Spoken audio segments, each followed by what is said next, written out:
ආයිබෝවන් අපි අද සාකච්ඡා කරන්නේ 7 ශ්‍රේණිය පළමු වාර පරීක්ෂණය සබරගමුව පළාත් අධ්‍යාපන දෙපාර්තමේන්තුව ප්‍රශ්න පත්‍රය කොටස් දෙකකින් සමන්විතයි එක කොටස සහ දෙක කොටස එක කොටසේ තියෙනවා ප්‍රශ්න 20ක් එකකට ලකුණු දෙක බැගින් දෙවරක් 20 40යි දෙක පත්‍රයේ පළවෙනි ගණන අනිවාර්යයි පළමු ප්‍රශ්නයට ලකුණු 16යි ඉතුරු ප්‍රශ්න අතරින්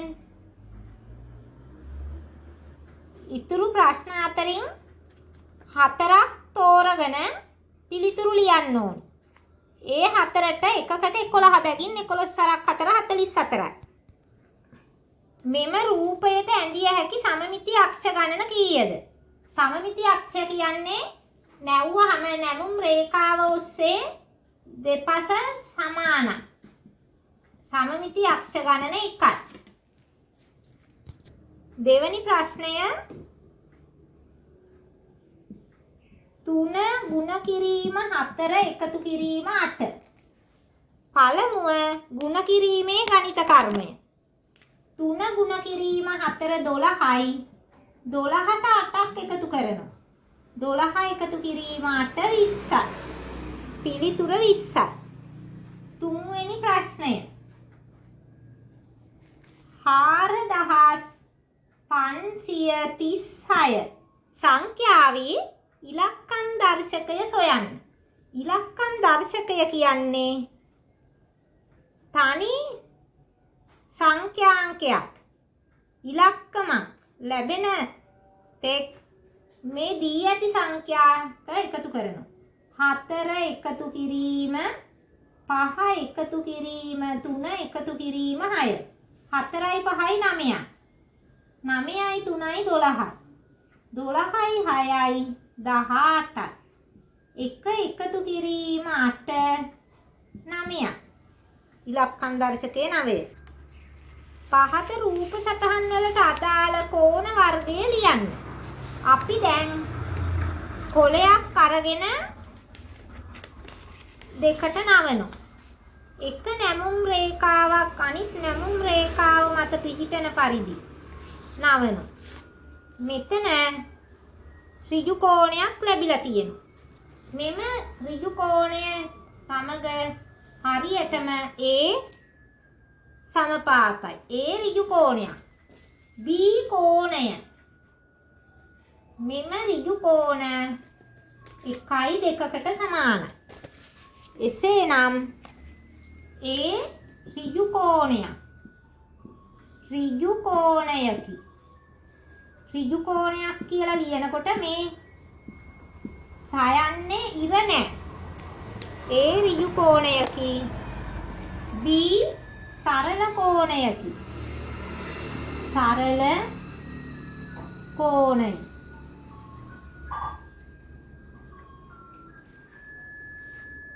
පහ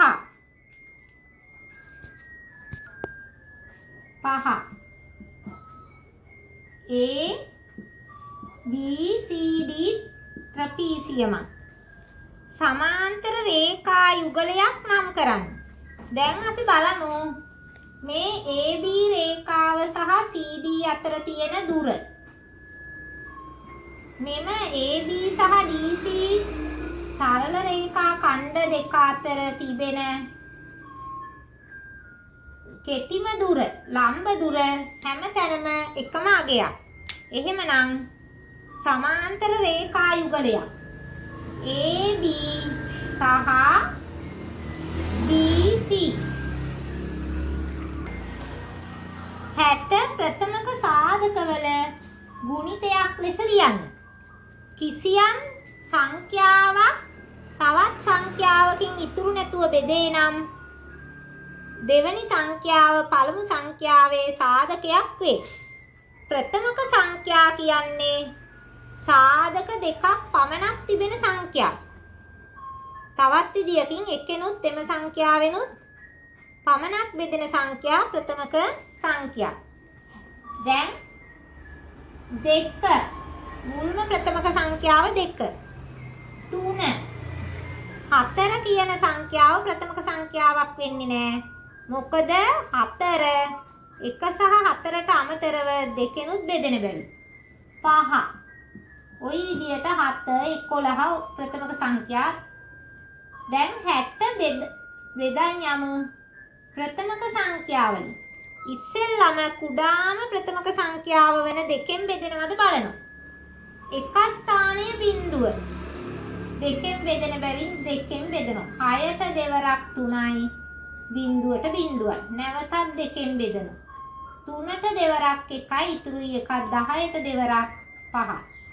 15 එක ස්ථානය 5 දෙකෙන් බෙදෙන්නේ නැහැ. දෙක ළඟට තියෙන ඉලක්කම 3. 3 වරක් 5. 5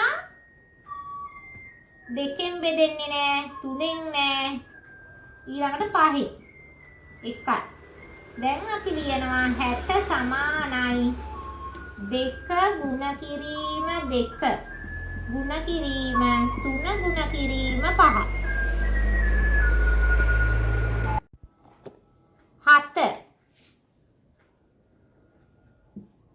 දින 250ක් මාස හා දින වලින් ප්‍රකාශ කරන්න. දින 250ක් සාමාන්‍යයෙන් මාස එකකට දින 30යි. 250 30න් බෙදනවා. 8 ලියමු. 8 වරක් බිඳුව බිඳුවයි. 8 වරක් 3 24යි. 250න් 240ක් අඩු කරාම 10යි. මාස 8යි.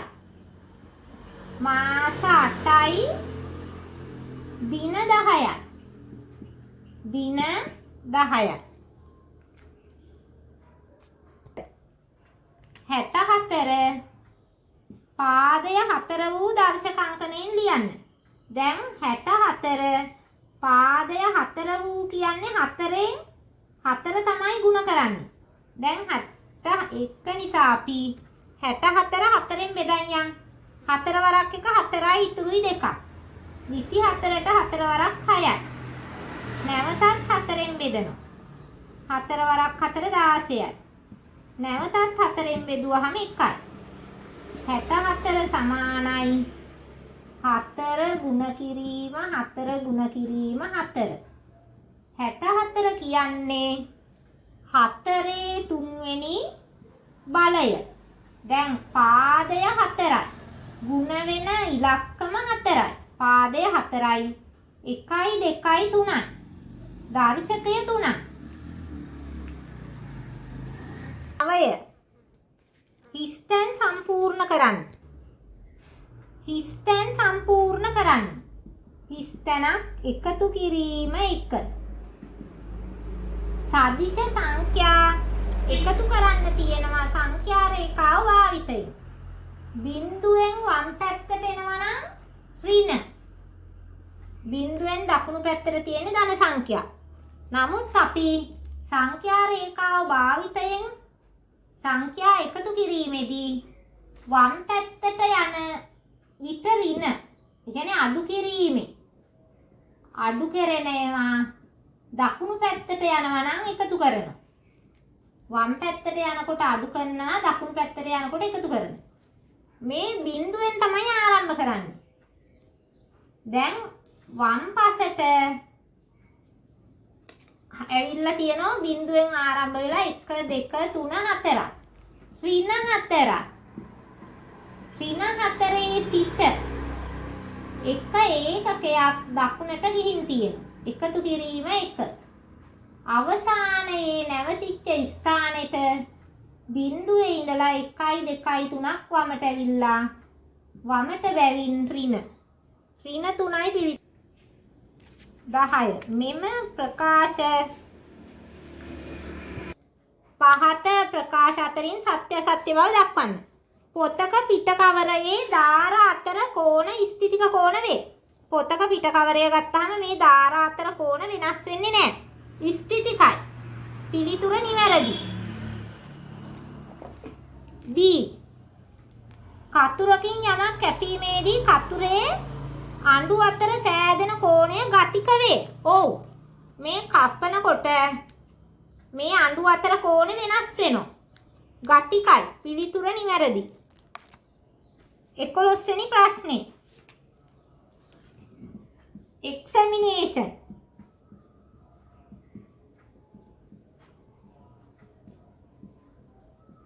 examination යන වචනයේ ඒ අකුරු ඒ කුලකය මගින් දැක්වේ. ඒ කුලකය අවයව සහිතව ලියන්න. examination යන වචනයේ අකුරු කුලකය ඒ මගින් දැක්වේ. කුලකයක් නම් කිරීමට ඉංග්‍රීසි හෝඩියේ කැපිටල් අකුරු භාවිතා වෙනවා. ඒ කියලා ලිව්වේ examination යන වචනේ අකුරු. එක් අවයවයක් ලියන්නේ එක් වතාවක් පමණයි. E. අවයව වෙන් කිරීමට සමාදාන X A M I N. ඒ අකුර ලියපු නිසා නැවත ලියන්නේ නැහැ. T. I අකුර ලියලා තියෙන්නේ. O. N අකුර ලියවිලා තියෙන්නේ. නැවතත් ලියන්නේ නැහැ. 12 වෙනි ප්‍රශ්නේ. 12 සහ 20 මහාම පොදු සාධකය සොයන්න. මහා පොදු සාධකය සොයන ක්‍රම කීපයක් තියෙනවා. අපිම ලේසිම කියලා හිතෙන ක්‍රමය බලමු. 12 ප්‍රථමක සාධක මගින් බෙදන් යනවා. දෙවරක් 6යි. කුඩාම ප්‍රථමක සංඛ්‍යාව 2. දෙක ළඟට තියෙන ප්‍රථමක සංඛ්‍යාව 2. ඉස්සෙල්ලම බලන්න ඕනේ දෙකෙන් බෙදෙනවද කියලා. 3 20 කුඩාම ප්‍රථමක සංඛ්‍යාවන දෙකෙන් බෙදෙනවා 10යි. නැවතත් දෙකෙන් 5 දෙකෙන් බෙදෙන්නේ නෑ. 3ෙනුත් නෑ. 5ෙන් බෙදෙනවා. ප්‍රථමක සාධකවල ගුණිත ලෙස දක්වනවා. 12 සමානයි 2 ගුණ කිරීම 2 ගුණ කිරීම 3. 20 2 ගුණ කිරීම 2 ගුණ කිරීම 5. මහාම පොදු සාධකය. මහාම පොදු සාධකය සමානයි මේ දෙකේ වෙනුවට 1 2යි. ගුණ කිරීම 2 තියෙනවා දෙකේම 2යි. මේ සංඛ්‍යා දෙකටම පොදු තවත් සාධක නෑ. දෙවරක් 2 4යි.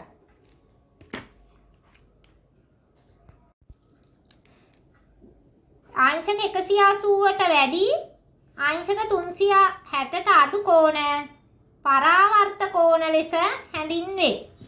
14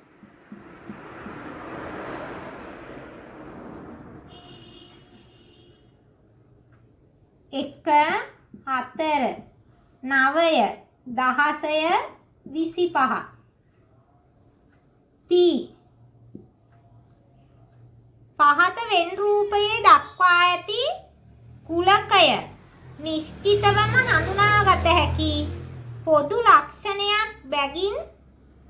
ලක්ෂණයක් මගින් ලියා දක්වන්න. O.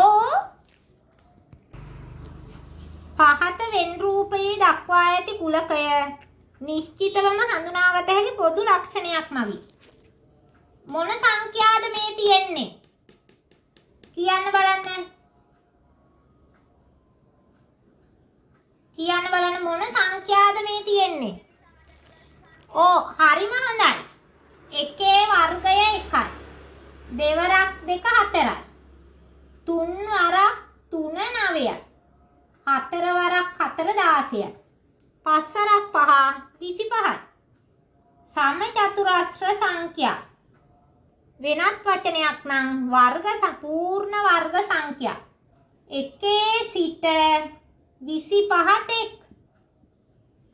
එකේ සිට 25 තෙක් සමචතුරස්‍ර සංඛ්‍යා.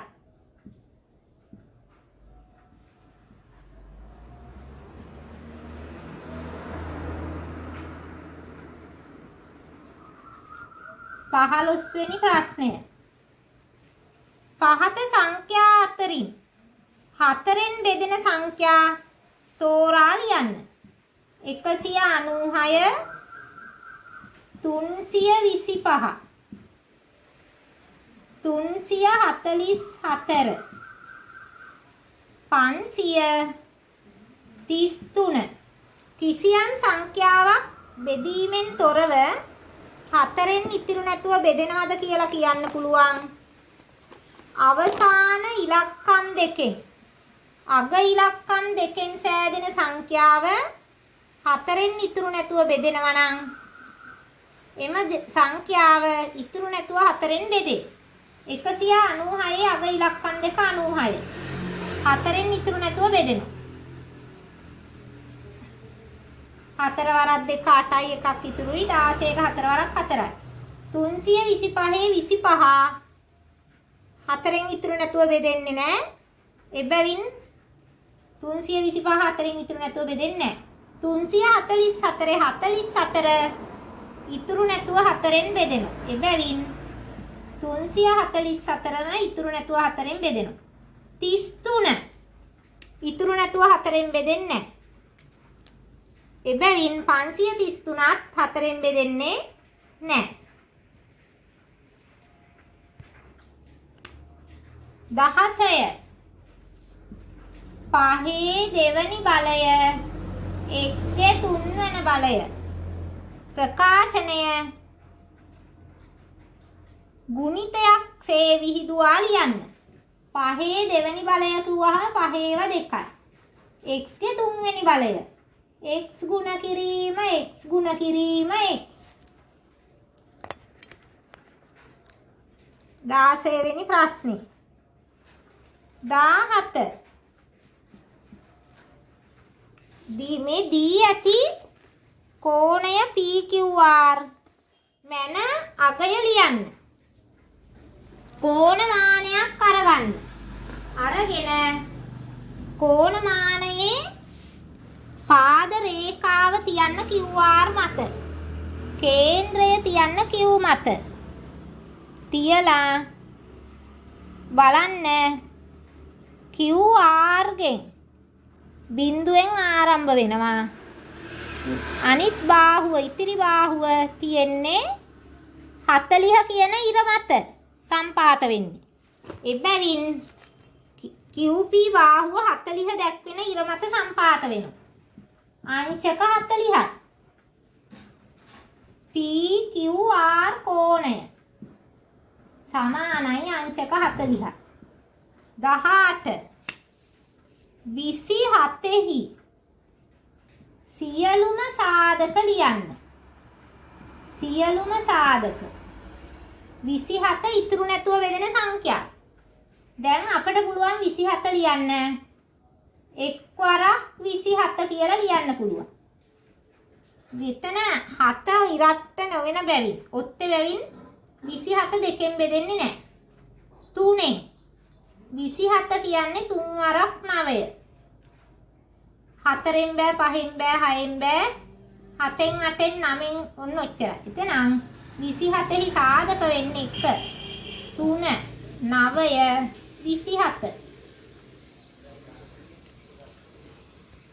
1961 වර්ෂය අයත් දශකය කුමක්ද? දැන් ක්‍රිස්තු වර්ෂ 1 ඉඳලා 10 තෙක් පළමු දශකය 1 2 3 4 ඔය විදිහට ගිහින් 10 තෙක් පළමු දශකය. දැන් දෙවන දශකය ආරම්භ වෙන්නේ 11 1 දවසේ ආරම්භයේ ඉඳලා. ඔව්. දැන් මෙතන 10ට 1 බිඳුවයි තියෙන්නේ. මෙන්න මේ අවසාන එක ස්ථානයේ ඉලක්කම. එක ස්ථානයේ ඉලක්කම බිඳුව වුණොත් බිඳුව හැර ඉතිරි සංඛ්‍යාවෙන් දැක්වෙනවා දශකය. එක ස්ථානයේ බිංදුව හැර වෙනත් සංඛ්‍යාංක තිබුණු විට ඉතුරු වෙන සංඛ්‍යාවට එකක් එකතු වෙනවා. 197 වන දශකය. 197 වන දශකය. ප්‍රශ්නය. එක් සිසුවෙකුට පොත් 4 බැගින් සිසුන් 125ක් දෙනෙකුට දීමට සඳහා අවශ්‍ය මුළු පොත් සංඛ්‍යාව කීයද? එක් සිසුවෙකුට පොත් 4යි. හරිම හොඳයි. සිසුන් 125යි. 4 වරක් 5 20න් බිංදුවක්. දෙකක් ඉතුරුයි. 4 වරක් 2 8යි. ඉතුරු 2යි 10යි. බිංදුවයි එකක් ඉතුරුයි. 4 වරක් 1 4යි. ඉතුරු 1යි 5යි. පොත් ගණන 500යි. ගුණ කිරීම දියලා තියෙනවා නම් ලකුණයි. පිළිතුරට ලකුණයි. සමමිති අක්ෂ දෙකක් පමණක් ඇති තල රූපයක් ඇඳ සමමිති අක්ෂ ලකුණු කර දක්වන්න. ඉතින් Taman කැමති රූපයක් අඳින්න පුළුවන් සමමිති අක්ෂ දෙකක් තියෙන. මම මේ නිදසුනක් අඳිනවා ඍජු කෝණාශ්‍රය. ඍජු කෝණාශ්‍රය සමමිති අක්ෂ දෙකයි. ඔන්න 1යි තවත් එකක් ඇඳ 2යි. දැන් මෙතන සමමිති අක්ෂ දෙකක් පමණක් ඇති රූපයක් කිව්වහම අපිට කැමති රූපයක් අඳින්න පුළුවන්. ඕනනම් මේ විදිහේ එකක් දැන් මෙන්න මේ වගේ හැඩ අඳින්න ගියහම අපිට ඒක මේ අඳිනවට ඒ වගේ හැඩයක් අඳිනවට වඩා ලේසි සරල රේඛා ඛණ්ඩ තියෙන අවස්ථා අඳින එක. දැන් මේ වගේ රූපයක් ඇඳොත් දැන් සමමිති අක්ෂයෙන් දෙපසට සමමිති අක්ෂයේ සිට තිබෙන ලම්බ දුර සමානයි. මෙන්න මෙතන ඉඳලා මෙතෙන්ට තියෙන දුරට සමාන දුරක් තමයි මේ සමමිති අක්ෂයේ ඉඳලා නැවත අනිත් පැත්තටත් තියෙන්නේ. ඔන්නතෙන්ට. ඔය විදියට.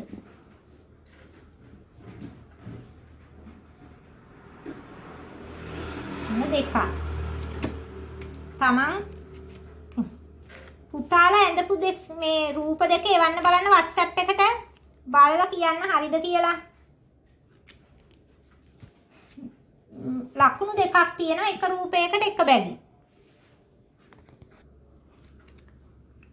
පහත එක් රූප ද්විපාර්ශ්වික සමමිති රූපයක් ලැබෙනසේ සම්පූර්ණ කරන්න. කඩඉරි මගින් දැක්වෙන්නේ රූපයේ සමමිති අක්ෂයි. මෙන්න මෙතන කඩඉරි මගින් දැක්වෙනවා සමමිති අක්ෂය.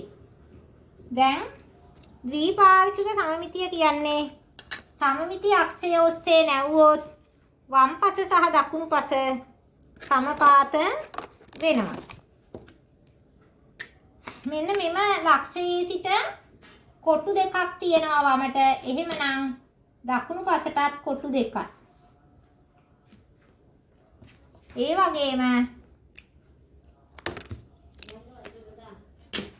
මෙතෙන්ට යා කරනවා.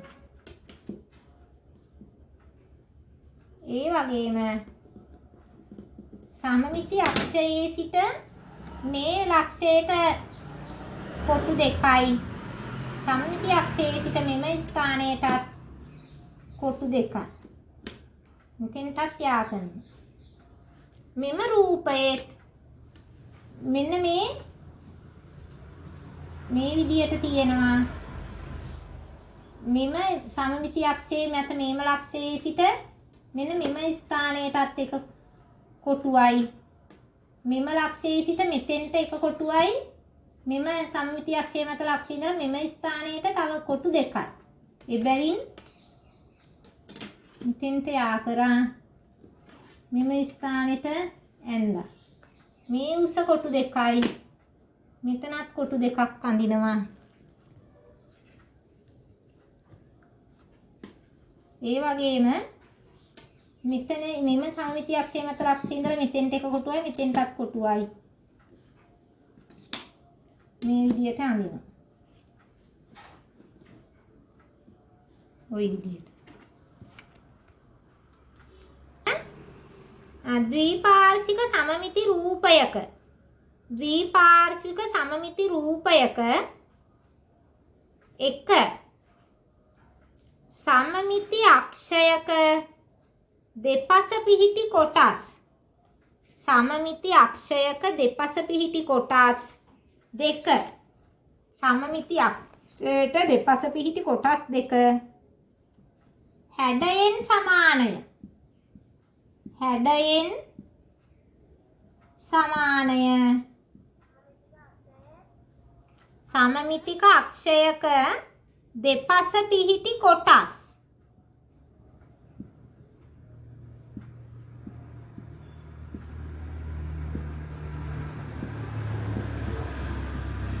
එක හැඩයෙන් සමානය දෙක වර්ගඵලයෙන් සමානයි එක හැඩයෙන් සමානයි දෙක වර්ගඵලයෙන් සමාන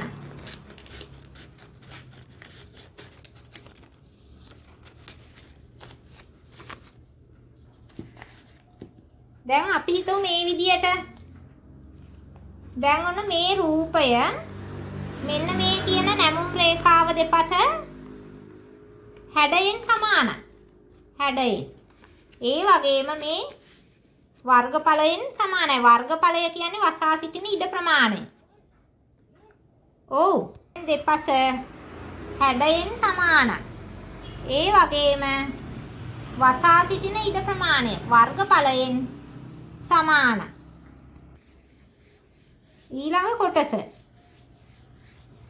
හැඩයෙන් සමානයි සමමිති අක්ෂයෙන් දෙපස පිහිටි කොටස් හැඩයෙන් සමානයි කියනවට ලකුණයි වර්ගඵලයෙන් සමානයි කියනවට තව ලකුණක්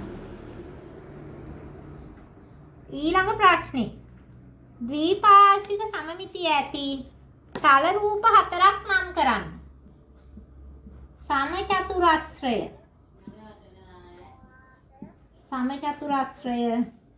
ඍජු කෝණාශ්‍රය ඍජු කෝණාශ්‍රය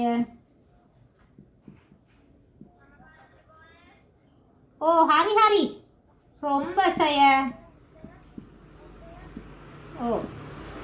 සමපාද ත්‍රිකෝණය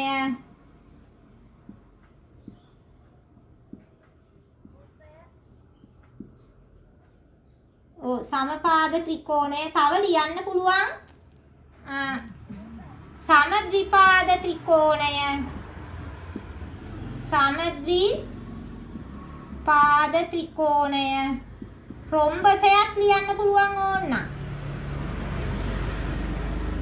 වෘත්තය කිව්වහම අපි කමන්නේ ඕගොල්ලන්ට 7 ශ්‍රේණියේ හින්දා ලකුණු ලැබේවි වෘත්තයක් ලියන්න පුළුවන් නමුත් අපි මේ අරීය සමමිතියක් තියෙනවා කියලා කියනවා වෘත්තයට මේ ද්විපාර්ශ්වික සමමිතිය තියේ කිව්වහම ඉතින් හරි ලකුණු හම්බෙනවා හරි හොඳේ සුළු කරන්න 1 5 එකතු කිරීම 2 ගුණ කිරීම 5 මුලින්ම අපි ගුණ කිරීම සුළු කරනවා දෙවරක් 5 10යි දෙවනියට 5ට 10ක් එකතු කරා විට පිළිතුර 15යි දෙක කොටස 12 බෙදීම 4 ගුණ කිරීම 2 වමේ සිට දකුණට ගණිත කර්මය කරන් යනවා කිරීමේදී පළමුව වරහන් තුල කොටස් සුළු කරනවා වරහන් සහිත සංඛ්‍යාමය ප්‍රකාශනයක් තියුණා නම් පළමුව වරහන් සුළු කරනවා. ඊ දෙවනුව බෙදීම සහ ගුණ කිරීම වමත් පස සිට දකුණු පසට සුළු කරනවා. ඉන් අනතුරුව එකතු කිරීම හා අඩු කිරීම වම් පස ඉඳන් දකුණු පසට සුළු කරනවා. බෙදීම සහ සුළු කිරීම වම් පස සිට දකුණු පසට 12 බෙදීම 4 12 4ෙන් බෙදුවහම 3යි. ගුණ කිරීම 2 3 වරක් 2 6 තුන්වැනි කොටස 18 බෙදීම 6 අඩු කිරීම 2.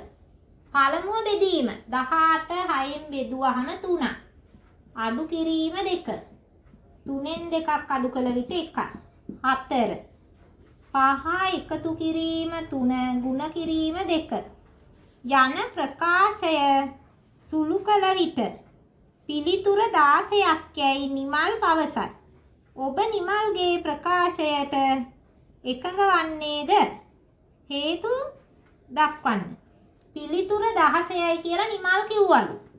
ඔබ නිමල්ගේ ප්‍රකාශයට එකඟ වන්නේද? බලමු. පළමුව වමත් පස සිට දකුණු පසට බෙදීම සහ ගුණ කිරීම සිදු කරනවා. 3 වරක් 2 6යි. එකතු කිරීම 5. 5 6යි 11යි. නිමල්ගේ ප්‍රකාශය වැරදිය. කමනිගේ පියා සිටින විදේශීය රටකට දුරකථන ඇමතුමක් ලබා ගැනීමේදී පළමුවැනි මිනිත්තුවට රුපියල් 11ක්ද ඊට වැඩි වන සෑම මිනිත්තුවටම රුපියල් 5 බැගින් අය කරයි. කමනි තම පියාට මිනිත්තු 20ක් ඇමතුමක් ලබා දුන් විට ඇයට වැය වන මුදල දැක්වෙන සංඛ්‍යාත්මක ප්‍රකාශය ලියන්න. කමනිගේ පියා සිටින විදේශීය රටකට දුරකථන ඇමතුමක් ලබා ගැනීමේදී පළමුවැනි මිනිත්තුවට රුපියල් 11යි. පළමුවැනි මිනිත්තුවට රුපියල් 11යි. ඊට වැඩි වන සෑම මිනිත්තුවකටම රුපියල් 5ක් බැගින් අය කරනවා. කමනි තම පියාට මිනිත්තු 20ක ඇමතුමක් දුන්නලු. එතකොට පළමු මිනිත්තුවට රුපියල් 11යි. මිනිත්තු 20ක ඇමතුමක් දුන්නා නම් දැන් මිනිත්තු 20න් පළමු ඇමතුම අඩු වනහම ඉතුරු ඇමතුම් ගණන ලැබෙනවා. පළමුවැනි මිනිත්තුවට රුපියල් 11යි. ඊට වැඩි වෙන සෑම මිනිත්තුවකටම රුපියල් 5ක් බැගින් අය වෙනවා. පළමු මිනිත්තුවට රුපියල් 11යි. ඊට වැඩි වෙන සෑම මිනිත්තුවටම රුපියල් 5 බැගින් අය වෙනවා. මිනිත්තු 20කට.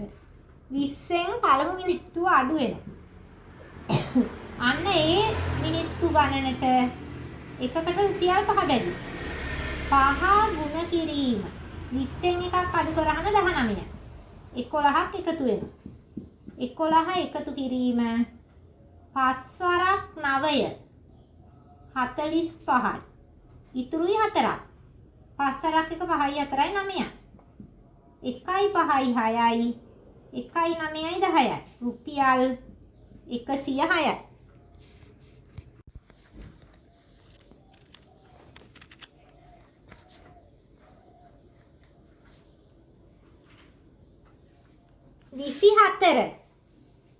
මේ කොටුවට 12ක් තියෙනවා. 24 මේ රූපයේ සාධක පිළිබඳ දැනුම භාවිතයෙන් ස්තැම් පුරවන්න තියෙනවා. කොටුවට ඇවිල්ලා තියෙනවා 12ක්. 24 ලබා ගන්න 12 කීයෙන්ද ගුණ කරන්න ඕන? 2කින්. 12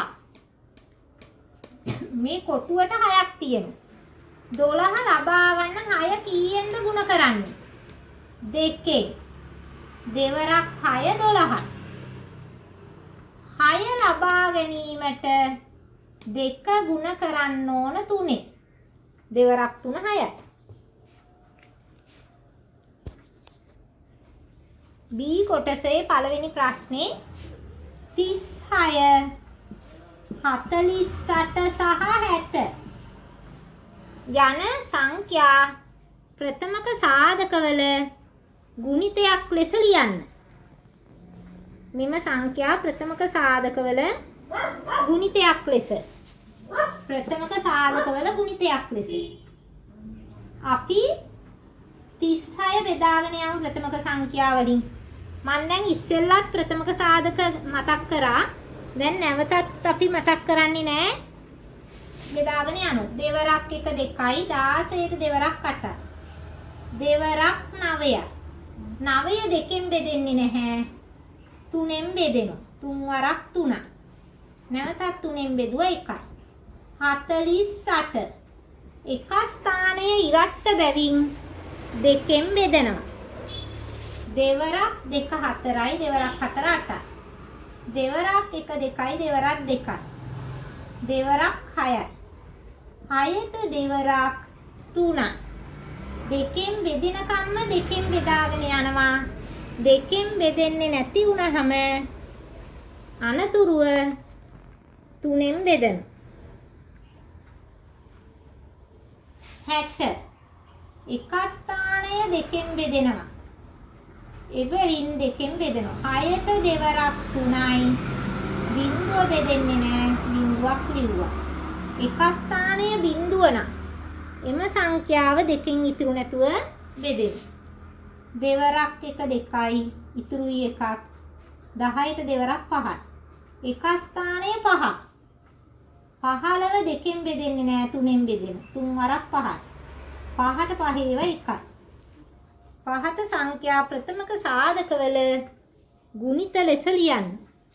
36 සමානයි 2 ගුණ කිරීම 2 ගුණ කිරීම 3 ගුණ කිරීම 3. 48 2 ගුණ කිරීම 2 ගුණ කිරීම 2 ගුණ කිරීම 2 ගුණ කිරීම 3. 60 සමානයි 2 ගුණ කිරීම 2 ගුණ කිරීම 3 ගුණ කිරීම 5. සොයන්න. එය ඇසුරෙන් 36, 48 සහ 60 යන සංඛ්‍යාවල මහාම පොදු සාධකය highest common factor සොයන්න. මහාම කියන එකෙන් මයන්න පොදු කියන වචනෙට පොල් සා. මේ සංඛ්‍යා තුනටම දෙකේ ඉලක්කමක් තියෙනවා. මෙම සංඛ්‍යා තුනටම තවත් දෙකේ ඉලක්කමක් තියෙනවා. මෙම සංඛ්‍යා තුනටම තුනේ ඉලක්කමක් තියෙනවා. දෙවරක් 2 4යි. 4 වරක් 3 12යි. මහාම පොදු සාධක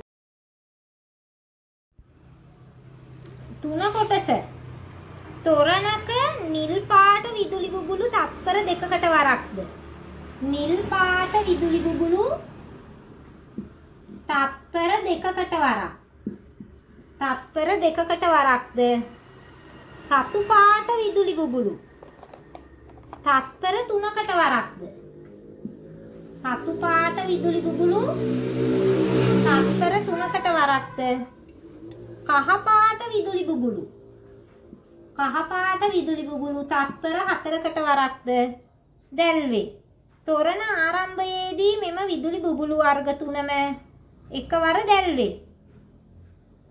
තොරණ ආරම්භයේදී මෙම විදුලි බුබුලු වර්ග තුනම එකවර දැල්වේ. නැවත විදුලි බල්බ තුනම එකවර දැල්වෙන්නේ තත්පර කීයකට පසුවද? දැන් මේ විදුලි බල්බය තත්පර 2 4 6 8 10 12 මේ විදියට නැවත දැල්වෙනවා. නිල් බල්බය. රතු බල්බ 3 6 9 12 15 ඒ විදියට. කහ බල්බය 4 8 12 16 මේ විදියට. එතකොට මුලින්ම මෙම විදුලි බල්බ එකවර දැල්විලා නැවතත් වර්ග තුනම එකවර දැල්වෙන කොපමණ කාලයකට පසුවද බලන්න. අපි මේ සංඛ්‍යා තුනේ හොයන්න ඕන කුඩාම පොදු ගුණාකාරය. කුඩාම පොදු ගුණාකාරය 2 3 සහ 4හි කුඩාම පොදු ගුණාකාරය හොයනවා ප්‍රථමක සාධක මගින් බෙදීමෙන්. දෙවරක් 1 2යි. 3 දෙකෙන් බෙදෙන්නේ නැහැ. 3 එහෙමම ලිව්වා. 4ට දෙවරක් 2යි. 3 සහ 2 දෙකෙන් බෙදෙන්නේ නැහැ. 2ට 2 ඒවා 1යි. නැවතත් 3ෙන් බෙදුවා. කුඩාම පොදු ගුණාකාරය සමානයි 2 ගුණ කිරීම 2 ගුණ කිරීම 3. දෙවරක් 2 4යි 4 වරක් 3 12යි. නැවතත් යටින් ලියන්න. නැවතත් විදුලි බුබුලු වර්ග තුනම එකවර දැල්වෙන්නේ තත්පර 12කට පසුවය. තත්පර 12කට පසුවය. දෙක දෙකෙන් බෙදුවාම 1යි. 3ට දෙවරක් නෑ 3 එහෙමම ලිව්වා. 4ට දෙකේව 2යි.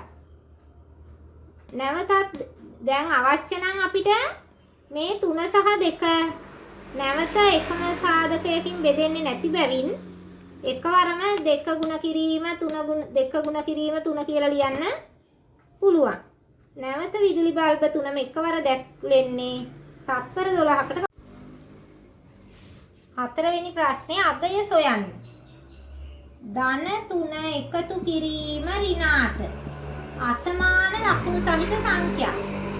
ලකුණ නොසලකා වටිනාකම. ඒ කියන්නේ නිරපේක්ෂ අගය වැඩි 8.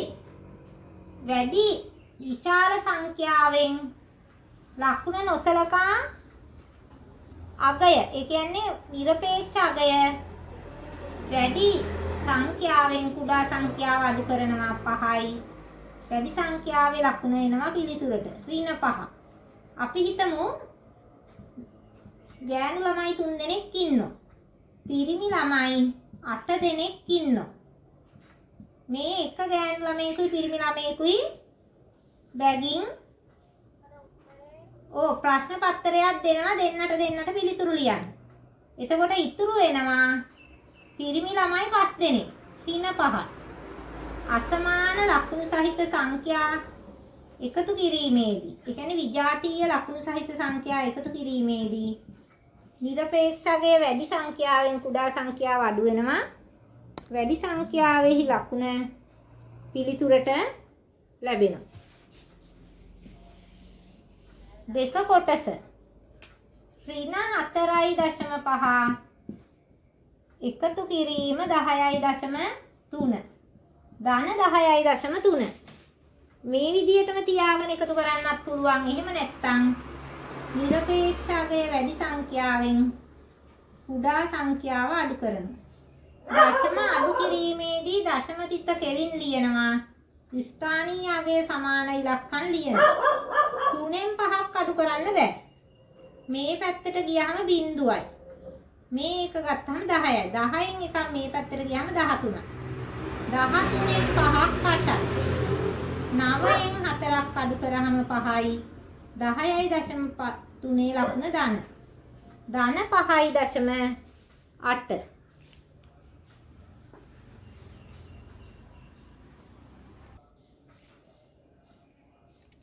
දෙදාස් 17 4.22 දින තාප්පයක තින්ත ගෑමට පටන් ගත් මිනිසෙක් 2017 5.20 දින වන විට 5.20 දින වන විට 2017 5.20 දින වන විට එය අවසන් කර තිබුණි. තීන්ත ගෑමට ගත වූ දින ගණන සොයන්න. දැන් අඩු කරමු. 20න් 22ක් අඩු කරන්න බෑ. මේ පැත්තෙන් එකක් ගන්නෝ. මේ තියෙන්නේ මාස. මේ තියෙන්නේ වර්ෂ, මේ මාස දින. මාසයක් ගත්තහම මාසයකට දින 30යි. මාසයකට දින 30යි. තීන්ත ගෑමට දිනකට රුපියල් 1500ක් වැය වේ. ඒ සඳහා ඔහුට ලැබුණු මුදල 1528න් ගුණ කරනවා. දැන් අපි ওই විදිහට ලියලා අවසාන පිළිතුරට රුපියල් දානවා. දැන් 100ේ ගුණාකාරයක් අගට බිංදු දෙකක් තියෙනවා.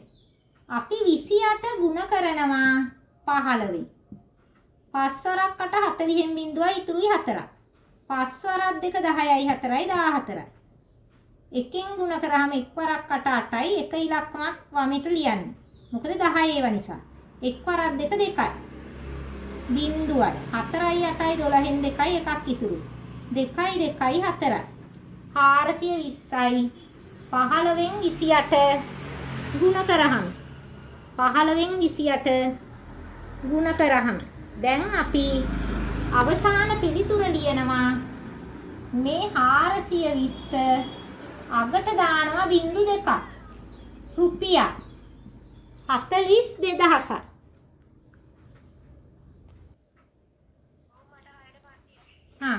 එම මුදලින් රුපියල් 45000ක වටිනාකමකින් යුත් යතුරු පැදියක් ඔහුට මිලදී ගැනීමට හැකිද?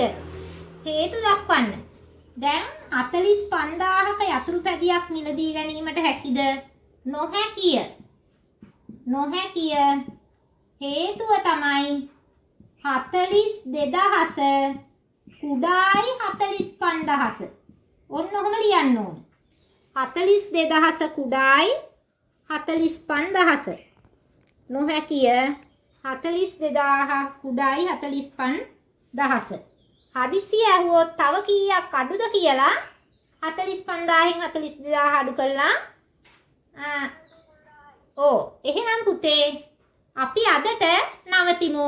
නැවතත් ඊළඟ දවසේ හමු වෙනකන් ඔයගොල්ලන්ට ආයිබෝවන්.